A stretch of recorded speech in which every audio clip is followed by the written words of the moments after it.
மோசே ஆரோன் என்பவர்களின் கையால் உமது ஜனங்களை ஒரு ஆட்டு மந்தையை போல வழி நடத்தினீர். ஆமென். இங்கே ஒரு நல்ல ஒரு காரியத்தை நம்ம வாசித்து முடித்தோம். ஆசாபனுடைய சங்கீதம் தான் தொடர்ச்சியாக நம்ம தியானிச்சுட்டே வந்தோம்.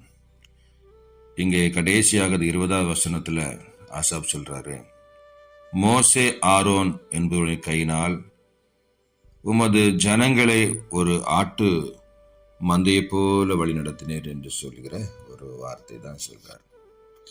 ஆண்டவர் ஒரு நல்ல மேய்ப்பன், நம்மெல்லாம் ஆடு.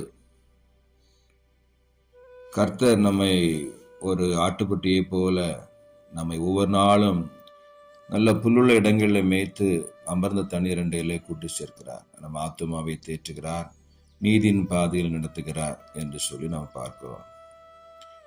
அதற்கு அடையாளமாக தான் மோசே ஆரோன் சொல்லப்படுகிறது. ஜனத்தை ஒரு ஆட்டு மந்தையை போல நடத்தினர் என்று சொல்லி. வனாந்திரத்தில் சொல்ல போனால் அவர்கள் ஒரு மந்தையை போல தான் அவர்கள் வழிநடத்தப்பட்டார்கள் என்று சொல்லி. தேவன் சொல்லிய மகத்துவங்கள், வல்லமையினால ஆண்டவர் அந்த ஜனங்களை அற்புதங்களையும் அதிசயங்களையும் காண்பித்தார், செய்தார். அவைகளெல்லாம் கண்டாங்க. அந்த நாட்களில் அவர் ஒரு ஆடு சிதறி போகாதபடிக்கு நல்ல மேய்ப்பனாக ஆண்டவர் ஏற்படுத்தின ஆரோனும் மோசையும் அந்த ஜனங்களை வழிநடத்தினார் என்று சொல்லி இந்த சங்கீதக்காரன் இந்த சங்கீதத்தை முடிக்கிறார். சங்கீதம் 78:52 சொல்லுது, தம்முடைய ஜனங்களை ஆடுகளைப் போல் புறப்பட பண்ணி அவர்களை வனாந்தரத்திலே மந்தையை போல கூட்டிக் கொண்டு போய் என்று சொல்லி வாசிக்கிறோம். அப்படித்தான் ஆண்டவர் எகிப்திலிருந்து அந்த ஜனங்களை மந்தையை போல, ஆட்டை போல புறப்பட பண்ணினார் என்று சொல்லி பார்க்கிறோம். அன்பு சகோதர சகோதரிகளே, நீங்கள் நானும் வழி தப்பி ஒருவேளை ஆட்டை போல திரிந்த நாட்கள்ல நல்ல மேய்ப்பனாயிருக்கிற நம்முடைய ஆண்டவராய் இயேசு கிறிஸ்து நம்மை கூட்டி சேர்த்தார், ஒரு மந்தைக்குள்ளால கூட்டி சேர்த்தார். அதான் சபை. இந்த சபைக்குள்ளால, மந்தைக்குள்ளால கர்த்தர் நம்மை கூட்டி சேர்த்து இப்போது நம்மை பரலோக கானானுக்கு நேராக நம்ம மேய்த்து கொண்டு போகிறார். அப்படி என்றால் சபையில கொண்டு வந்து ஆண்டவர் நல்ல ஆகாரங்களை கொடுக்கிறார். நம்ம ஆடுகளுக்கு தேவையான நல்ல ஆகாரங்களை, நல்ல வார்த்தைகளை கொடுத்து அந்த ஆடுகள் நல்ல பூஷ்டியாக இருக்க வேண்டும். இந்த ஆடுகள் என்ன செய்ய வேண்டும்? வனாந்திரத்தில் அன்றைக்கு மோசையும் ஆரோனும் மேய்த்தது போல இன்றைக்கு நம்முடைய ஆண்டவராய் இயேசு கிறிஸ்து இந்த ஆடுகளாய் போல இருக்கிற உங்களை என்னையும் ஒரு சபைக்குள்ளால கொண்டு வந்து நம்மை போஷிக்கிறார், நம்மை மேய்க்கிறார், நம்மை நடத்துகிறார், நமக்கு தேவையான எல்லாவற்றையும் கொடுக்கிறார் என்பதை இந்த காலை வேளையில நீங்கள் நானும் மறந்துவிடக்கூடாது என்பதை நீங்கள் அறிந்து கொள்ளுங்க. யாத்திராகமம் 13:21 வசனத்தை வாசிக்கும் பொழுது, யாத்திராகம் 13:21, அவர்கள் இரவும் பகலும் வழி நடக்க கூடும்படிக்கு கர்த்தர் பகலிலே அவர்களை வழிநடத்த மேக ஸ்தம்பத்தினாலும் இரவிலே அவர்கள் வழிநடத்த அக்கினி ஸ்தம்பத்தினால் அவர்களுக்கு முன் சென்றார் என்று சொல்லி நம்ம பார்க்கிறோம்.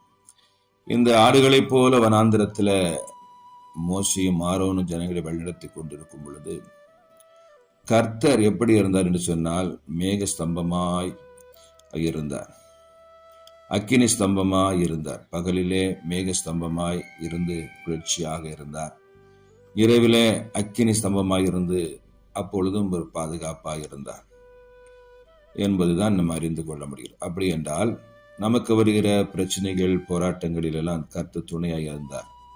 அவர்தான் மேய்த்து கொண்டே சென்றார் என்பதை புரிந்து கொள்ள வேண்டும். பகல்ல பயங்கரமான வெயில், உஷ்ணமான நேரங்களில அவர் மேகஸ்தம்பமாக நல்ல நிழலாக இருந்தார், ஜனங்களுக்கு ஆரோக்கியமாக இருந்தது. இரவில் நல்ல குளிராக இருக்கும் தேசங்கள்ல எனவே அக்கினியா இருந்து ஜனங்களுக்கு வெதுவெதுப்பாய் ஜனங்கள் நடத்தினார் என்று சொல்லி பார்க்கிறோம். என் அன்பு சகோதர சகோதரிகளே, நம்முடைய ஆண்டவர் நல்ல அன்புள்ள ஆண்டவர், நம்ம நேசிக்கிற ஆண்டவர். எனவேதான் நம்மை சிதறடிக்க விடவே இல்லை. ஒரு மந்தைக்குள்ளால கூட்டி சேர்த்திருக்கிறார். சபை அந்த மந்தைக்குள்ள கூட்டி சேர்த்திருக்கிறார். இந்த சபை என்ற மந்தைக்குள்ளால இருக்கிற நீங்கள் நானும் ஒரு நல்ல ஒரு ப்ரொடெக்ஷன், ஒரு பாதுகாப்பு தான் ஆண்டவராகிய இயேசு கிறிஸ்து. அவர் என்ன செய்கிறார் என்றால், நமக்கு வருகிற நெருக்கங்கள் ஓத்திரங்கள் வரும் பொழுதெல்லாம் அவர் மேக ஸ்தம்பமா இறங்கி வருகிறார். அக்கினி ஸ்தம்பமா இறங்கி வந்து நமக்கு ஒரு பாதுகாப்பை கொடுக்கிறாரு. நாம் சிதறடிக்கப்பட்டுவிடக்கூடாது, ஒரே மந்தைக்குள் இருக்க வேண்டும் என்கிற நோக்கம் ஆண்டவராக இயேசு கிறிஸ்துக்கு உண்டு. மந்தையிலிருந்து சிதறடிக்கப்படுமானால் அந்த ஆடு பீறப்படும், எனது துஷ்ட மிருகங்களால அது அழிக்கப்பட்டுவிடும் என்பது நமக்கு தெரியும். எனவேதான் இந்த ஆடுகள் மந்தையோடு இருக்கும் பொழுது எதிரியாக இருக்கிற சத்துரு என்ன செய்ய முடியாது, சிதறடிக்க முடியாது. ஆடுகள் சிதறடிக்கப்படும் பொழுது என்ன செய்ய முடியும், நிச்சயமாய் சத்துரு என்ன செய்வான், ஆடுகளை அல்லது என்ன செய்யலாம், ஒரு கூட்டமான மேய்கிற ஒரு ஆட்டை சிதறடிப்பதற்கு ஒரு சிங்கமோ புலியோ ஒரு கரடியோ வந்துன்னா அது முதலாவது சிதறடிக்க ஒற்றப்படுத்தி வைத்து அதை பீறி போடும் என்று சொல்லி பார்க்கிறோம். எனவேதான் ஆண்டவர் அவர்களை ஒரு மந்தையை போல வனாந்தரத்தில் மேய்த்தார் என்று சொல்லி பார்க்கிறோம். அந்த மந்தைக்கு வேண்டிய எல்லா பாதுகாப்பையும் கொடுத்தார். அம்மந்தைக்கு என்ன வேண்டும், அவங்களுக்கு தண்ணீர் வேண்டும் என்றால் கண்மலை பிளந்து தண்ணீரை கொடுத்தார்.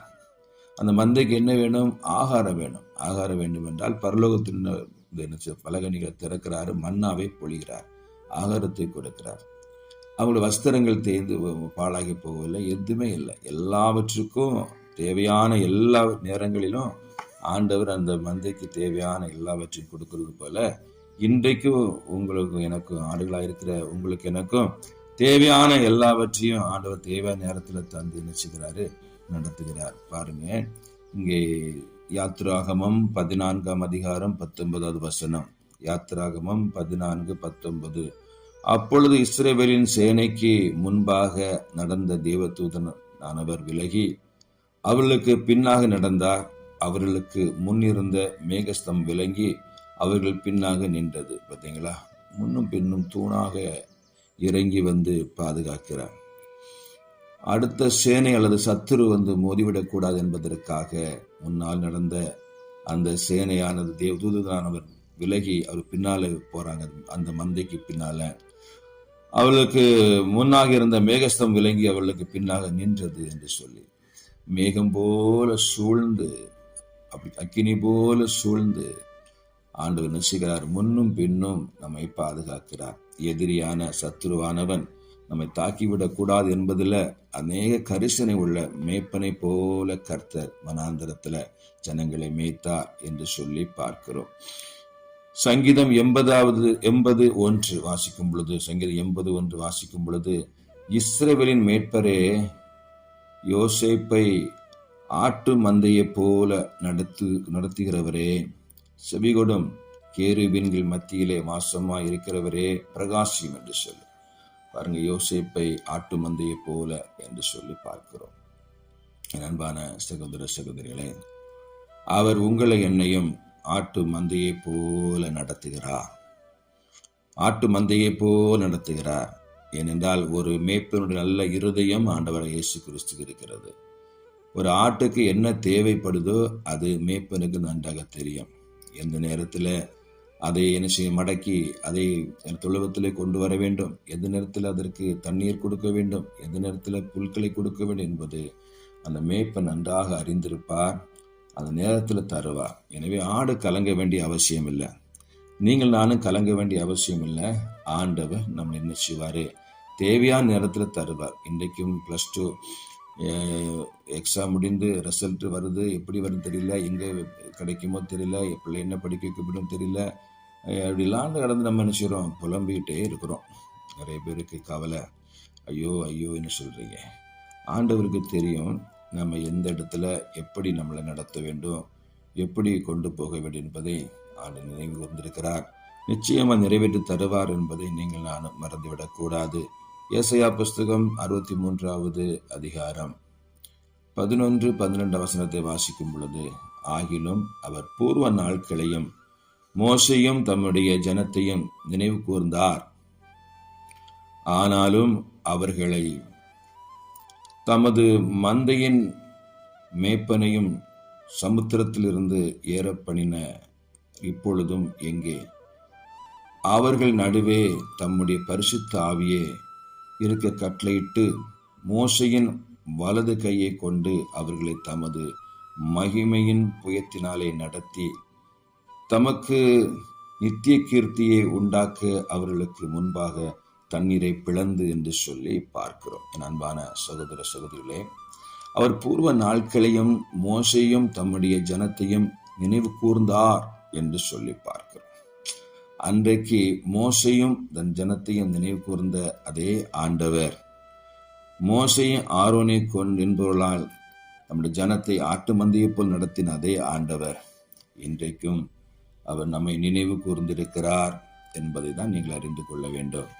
கர்த்தர் நினைவு கூறவில்லை என்றால் நம்முடைய வாழ்க்கையில பாதுகாப்பு இருக்காது, பரிசுத்தம் இருக்காது, வாழ்க்கையில உயர்வு இருக்காது, வாழ்க்கையில எனது நெருக்கடிகளும் துன்பங்களும் தான் மிகுதியாக இருக்கும்.